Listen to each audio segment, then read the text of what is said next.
Hi, I'm Pravina. Work from home genuine பண்ணுறதுல டெஸ்டேவோ new டெஸ்ட்டுக்கு கீழே ஃப்ரீலான்ஸராக எப்படி ஒர்க் பண்ணுறது அப்படிங்கிறத பற்றி சீரியஸாக போட்டுட்ருக்கேன். ஸோ என்னோடய பழைய வீடியோஸ் எல்லாம் பார்த்தா நான் என்ன பேசுகிறேன் அப்படிங்கிறது கொஞ்சம் உங்களுக்கு ஐடியா கிடைக்கும். ஸோ இதில் என்ன பார்க்க போகிறோன்னா, ரீசெண்டாக நான் ஃபேஸ் பண்ண ஒரு இஷ்யூக்கான சொல்யூஷன் அது.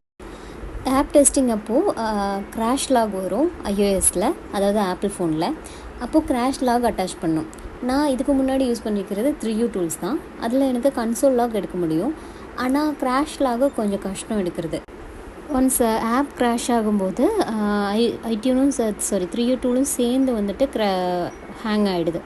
ஸோ அந்த லாகை என்னால் எக்ஸ்போர்ட் பண்ண முடியல. ஸோ அதுக்கு பதிலாக iTunes எப்படி யூஸ் பண்ணுறது அப்படிங்கிறத நம்ம பார்க்கலாம். ஸோ iTunes யூஸ் பண்ணும்போது கொஞ்சம் எனக்கு பெட்டராக இருக்க மாதிரி ஒரு ஃபீலிங் இருக்குது. ஸோ அது எப்படி பண்ணுறதுன்னு காமிக்கிறேன். iTunes ஆப் ஸ்டோர்லேருந்தே டவுன்லோட் பண்ணிக்கலாம். ஆனால் நீங்கள் மேக்ஸிமம் ஆப்பிள் ஸ்டோர்லேருந்து டவுன்லோட் பண்ணி இன்ஸ்டால் பண்ணுறதுக்கு பாருங்கள். கொஞ்சம் எனக்கு அது கொஞ்சம் நல்லா ஈஸியாக யூஸ் ஆகிற மாதிரி இருக்குது. இப்போ சிஸ்டத்தில் iTunes ஓப்பன் பண்ணிட்டோம். iTunes ஓப்பன் பண்ணதுக்கப்புறம் நம்ம கேபிள் மூலமாக நம்மளோட மொபைல் ஃபோனை கனெக்ட் பண்ணிக்கிறோம். ஒன்ஸ் மொபைல் ஃபோன் நீங்கள் கனெக்ட் பண்ணிட்டீங்கன்னா உங்கள் சிஸ்டத்தில் சிங்க் பண்ணுறதுக்காக கேட்கும். அப்படி எதாவது கேட்டுச்சுன்னா அதுக்கு அப்ரூவ் கொடுங்க. அதுக்கப்புறம் நம்மளோட மொபைலையும் என்னது எந்த பாஸ்வேர்டு அப்படிங்கிறது கேட்கும். அந்த இடத்துல மொபைலையும் நம்ம என்ட்ரு கொடுத்துக்கணும். அப்போ 2 சிஸ்டமும் மொபைலும் கூட சிங்க் ஆகிக்கும். ஸோ எப்படி அந்த இது கேட்கும் அப்படிங்கிறத பார்க்கலாம்.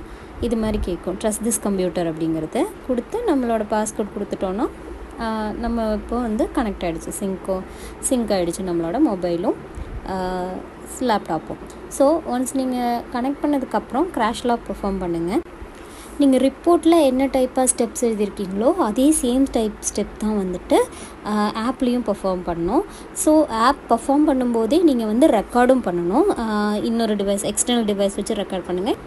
இல்லாட்டினா மொபைலில் இருக்க ரெக்கார்டரை யூஸ் பண்ணுங்கள். ஏன்னா க்ராஷ் பண்ணும்போது சில டைம் மொபைல் ரெக்கார்டர் ஆஃப் ஆகிறதுக்கு சான்ஸ் இருக்குது. ஸோ யூஸ் எக்ஸ்டர்னல் டிவைஸ், இன்னொரு மொபைல் மூலமாக ரெக்கார்ட் பண்ண பாருங்கள். ஒன்ஸ் ஏன்னா நீங்கள் ரெக்கார்ட் பண்ணுற டைமிங்கும் க்ராஷ் லாகில் இருக்க டைமிங்கும் மேட்ச் ஆகணும்னு அவங்க நினைப்பாங்க. அதனால் எப்போவுமே அதை மைண்டில் வச்சுக்கோங்க.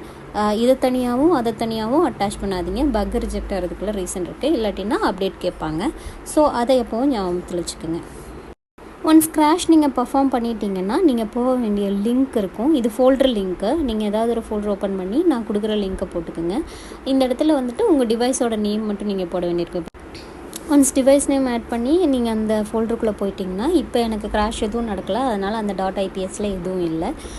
ஸோ அந்த இடத்துல .ipsனு போட்டு க்ராஷ் லாக் சேவ் ஆகும். அந்த சேவ் ஆகிற ஃபைலை அப்படியே கொண்டு போய் நம்ம அட்டாச் பண்ணிடக்கூடாது, அப்லோட் பண்ணிடக்கூடாது. .ipsங்கிறத நீங்கள் .txtயாக மாற்றணும்.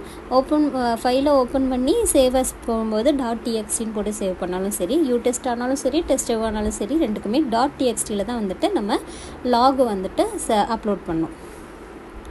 ஸோ நான் சொல்கிற எல்லா விஷயமுமே நோட் பண்ணிக்கிங்க. சின்ன சின்ன மிஸ்டேக்னால நம்மளோட பக் ரிஜெக்ட் ஆகாமல் இருக்கணும். ஸோ அவ்வளோதான். தேங்க்யூ ஃபார் வாட்சிங். ஏதாவது டவுட் இருந்ததுன்னா கேளுங்க, நம்ம அதை பற்றி பேசலாம்.